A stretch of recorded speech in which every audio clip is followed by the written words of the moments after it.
Good morning, everybody. This is Judith A. Cole. You're listening to Mad Love. Let's get into it. I can't believe the weekend went by that fast. I forgot all about Valentine's Day. I got a couple Valentine's Day texts, and I was like, oh yeah, I guess it is Valentine's Day. I had a pretty industrious weekend. Got a lot of, man. I'm so sorry. I haven't yawned. I don't know what it is about. I gotta look up the psychology. It has to be because I'm relaxed or something. Because I've been up for an hour and I didn't yawn. And then now I'm on the podcast. The first thing I do is yawn. Anyway, I had a very industrious weekend. I built a new app to help people who don't understand tarot and tarot cards. And then I did another app. I kind of really took an app I had built early last year and rebuilt it pretty much. So I'm excited about that. And I love being a vibe coder. It's a whole mood. I understand that the future of AI is scary to a lot of people. They keep telling us it's going to take over. But for now, you're only as good as your prompts. If you don't know what to tell the thing, if you don't have ideas, it does nothing, right? You need good ideas. It's just like life. The better your questions, the better your life is. When you don't ask good questions, you don't have a good life. You know, you need to be engaged and intentional, and that's exactly what AI is right now. Like, you have to have ideas or nothing's gonna work.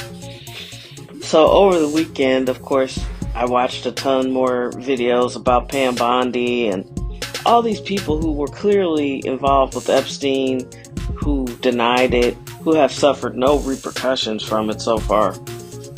I did see that one guy is giving up his agency, and as soon as I saw his last name, which is Wasserman, I knew that he was related to Lou Wasserman, who founded Universal Studios, I believe, and was the guy who gave Steven Spielberg so much latitude to get his career off the ground.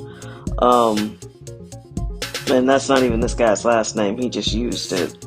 But his agency is called Wasserman, and he changed his last name to Wasserman. And he's giving up his agency because, you know, he had a lot of chummy, flirty emails with Ghislaine Maxwell. And it's just like, I don't understand.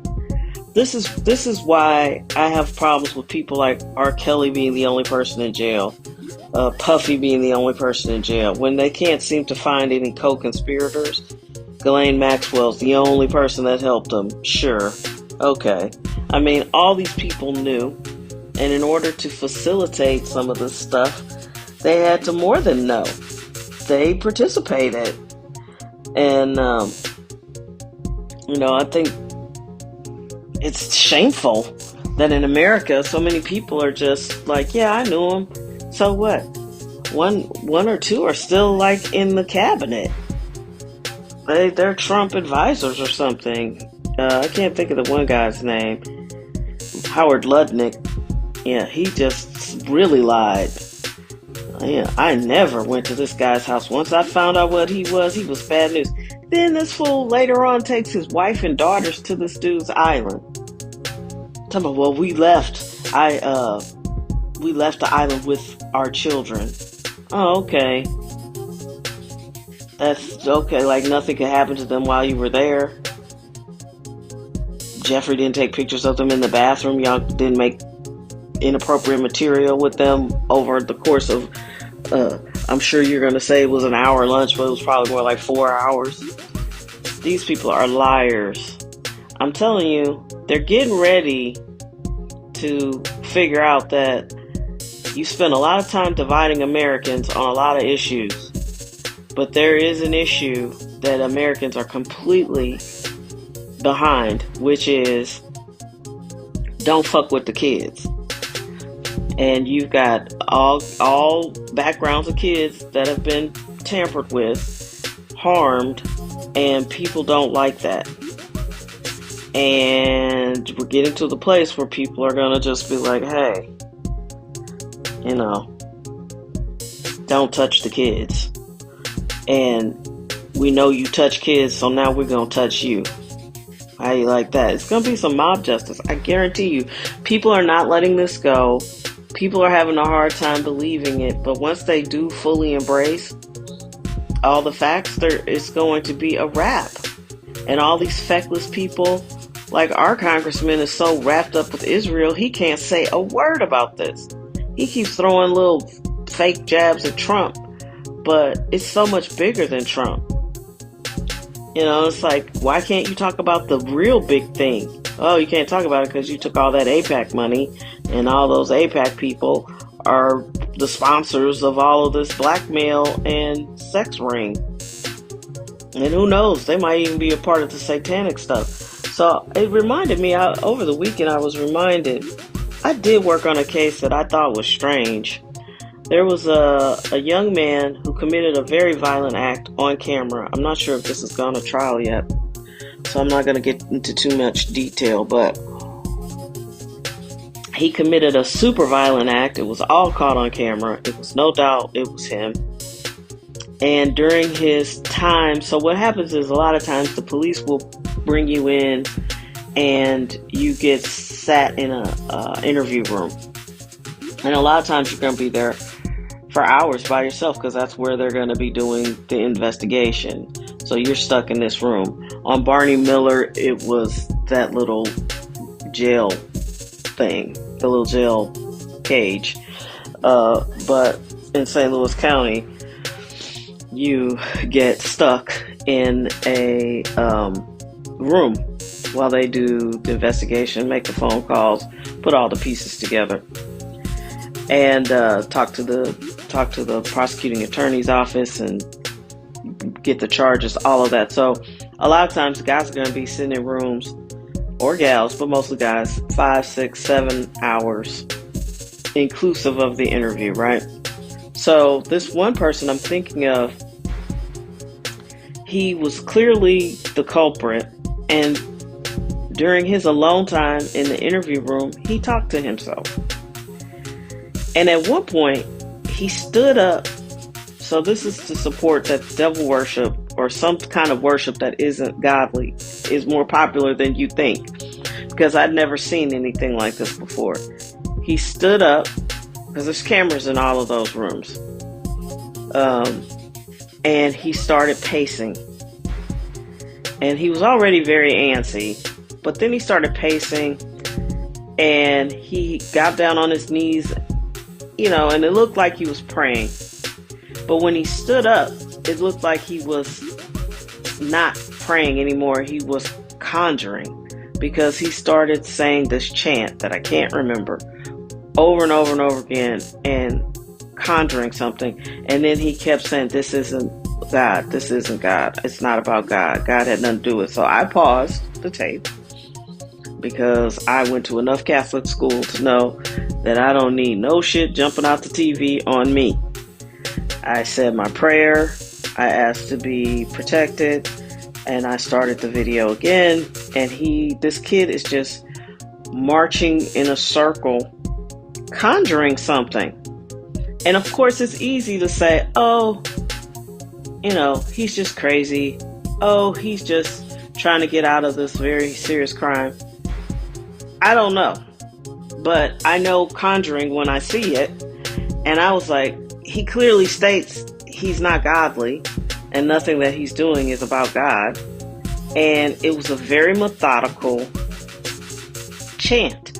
And it wasn't something he made up. It wasn't jibber jabber. It sounded jibber jabbery to me, but the way he was delivering it wasn't. And I was like, someone taught him this.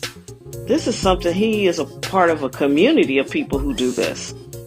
And he did that for several minutes. And like nothing popped up or materialized on the screen or whatever. But it taught me a valuable lesson, that there are people out here who get comforted by something other than God. Like the way I would be on my knees praying to God that is good and light and love, whatever you believe that looks like.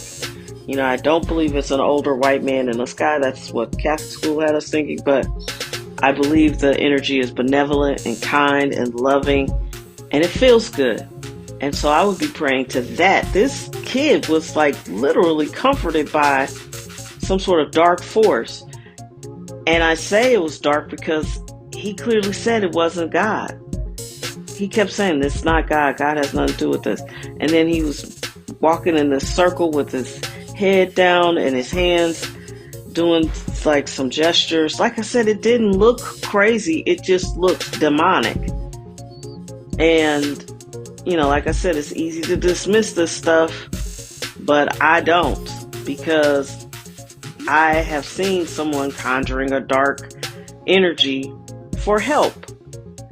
And it's not a stretch to believe that a lot of these people, when they said that Jeffrey Epstein practiced dark arts and was cannibalizing people and eating organs, and I believe it, because they've done such a masterful job keeping this out of the mainstream and making you feel like you're a crazy person, even if you've seen it for yourself.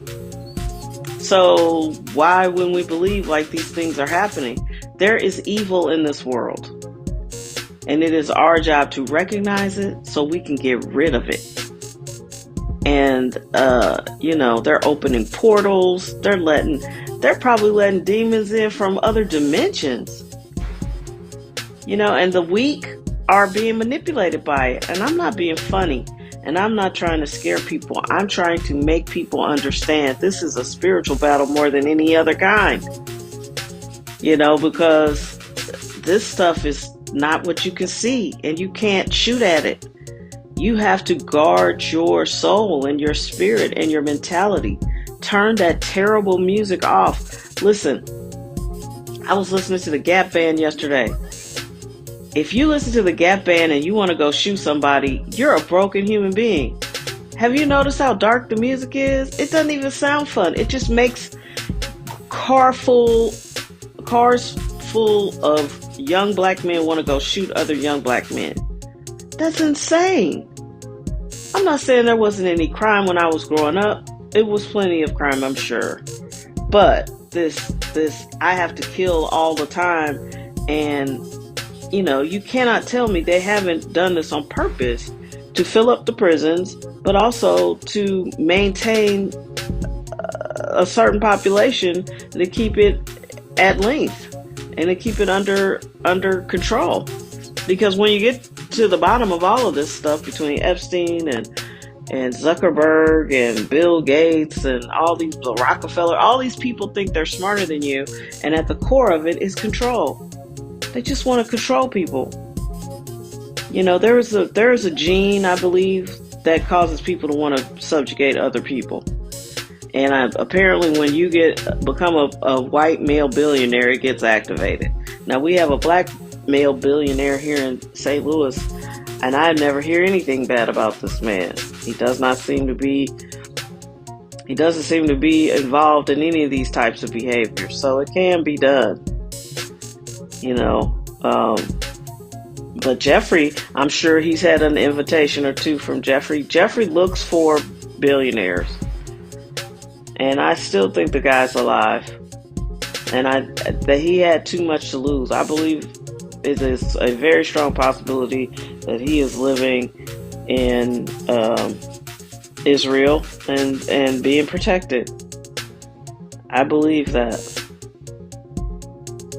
And I don't understand this man's stronghold on anybody or the world, but I hope we get rid of him too. The world needs to be rid of Jeffrey Epstein and the people that covered for him. That would be great population control, if that's what you're into. Because it sounds like everybody just turned a blind eye to this dude. And he had his hands in everything. From education to science to business to politics. That's everything. The economy. Just a evil ass human. And, like I said, I've seen somebody conjure up a dark spirit or a dark force. And this dude didn't know Jeffrey Epstein. I'm telling you, there are communities that look normal, but they're not. There are people that you think are praying to God, but they're not. And you have to use your discernment to see that. I was getting ready to say that's how you keep yourself safe. I was talking to my sister over the weekend. I don't understand why Nancy Guthrie lived by herself. I'm not blaming the victims, but she's the exact reason why I didn't allow my mom to be by herself at 84. My mom was pretty sick by 84 because she died at 87. But she was starting to really be sick. But I get it. The lady seems healthy or whatever. But if it's a worker that she hired that came back, they could see she couldn't walk. Just a mark. I don't understand people. I don't understand. Why would someone in a house that size be by themselves? Even if she didn't get harmed by a person. But let's face it, you got workers coming by, you got people delivering things. They see a lot of crimes are just crimes of opportunity. They see this old lady doesn't have anybody really there with her. She can't walk that great. She's clearly on medication. Oh, okay. I'm just doing some handyman work, but I'm going to come by later and rob or kidnap this lady because she's related to something. Like that could happen. I never let anybody go to work on my mom's house without me being there. And like I said, I'm not blaming the victim, but sometimes I think people get comforted by their means. Like the lady obviously had some money. That was a pretty big house. And she talked to her kids. And nobody wants to be a caregiver. I'm sure she told her kids, oh, I'm fine. I don't need any help or whatever. And I get it. Nobody wants to do it, but you have to do it anyway. Because that is my worst nightmare. When I started, I'll tell you the reason why we moved is because my mom wanted to stay in her house. So we were staying in her house. And see, this is what I mean. She lived in the hood. So when you have money, you get comforted by the thought or the illusion of safety. But my mom's neighborhood, the neighborhood I grew up in, it got bad. Like, if you were to drive around Black St. Louis in the 70s and look at what it looks like now, you would be devastated and sad because all of those areas that they forced us to live in, they also became impoverished and violent. So the reason why, so I'm staying with my mom. I'm like, okay, I'll try to keep you here as long as you want to be here. So then I get my job in the prosecutor's office, and one of the first cases I'm reading about, no, it wasn't one of the first cases. A year or two after I had started, there was a case, and I noticed it was on the block behind our house. And then it was a neighbor, and their house, their backyard touched our backyard. Like I could hit their backyard with a tennis ball. And in that case, the defendant, was going to see his ex-girlfriend. She lived a couple doors down, and she didn't want to see him. So he winds up punching her 8-year-old daughter, who I guess told him that she didn't want to see him. He kind of busts in the house. The woman's like, hey, I've called the police. He runs through the back of the house into another house, maybe a house next door or 2 doors down. And in that house is an older gentleman in the kitchen. And I don't know if he was friendly with this guy or what, but that guy bursts through the door. He's like, you got to get out of here. There's a slumber party going on. There's a bunch of little girls in the front room. You got to go. And this older gentleman's about 50. And a woman comes downstairs just in time to see the defendant stomp the skull of the old man who had pulled out a knife and tried to stab the defendant and try to get him out of the house. And she watched his skull get crunched in. And I read that the jury was forced to render a verdict. They couldn't find this guy guilty. One black male on the jury was like, listen, they keep locking up black men. I just can't vote to send a black man to jail. This dude gets out. And it's, coming back to the neighborhood because the girl didn't move. So I was like, well, we are. We're moving.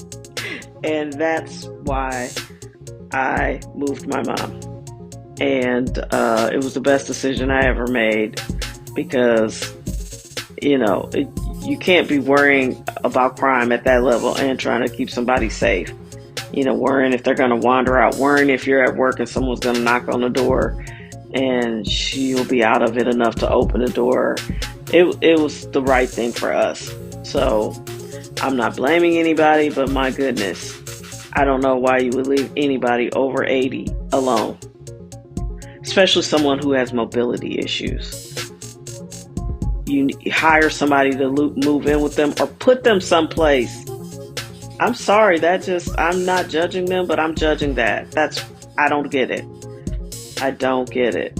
If you spend enough time with an octogenarian, even the sharp ones, they're not 48. They're 84. It's a lot. It's a big difference in the brain, the body. I don't know. It wouldn't be me. It wasn't me.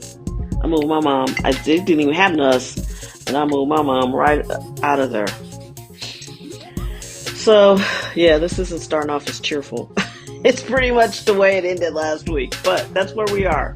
And you got to be focused and paying attention to what's going on. And that's pretty much what I'm trying to do. I'm just trying to make people understand where we are actually in the world. And I thank you for your time. Just out here trying to help. And I appreciate you listening. You could be doing anything. We're slowly growing on YouTube. We have a nice strong following on Apple Podcasts, and we're slowly growing on Spotify. I noticed all of my highest rated shows were before Spotify took over Anchor. So thank you for your support, and spread the word if you enjoy this podcast. Thank you for everything. Take care of yourselves. Literally, for real. And we'll meet back here tomorrow. Bye.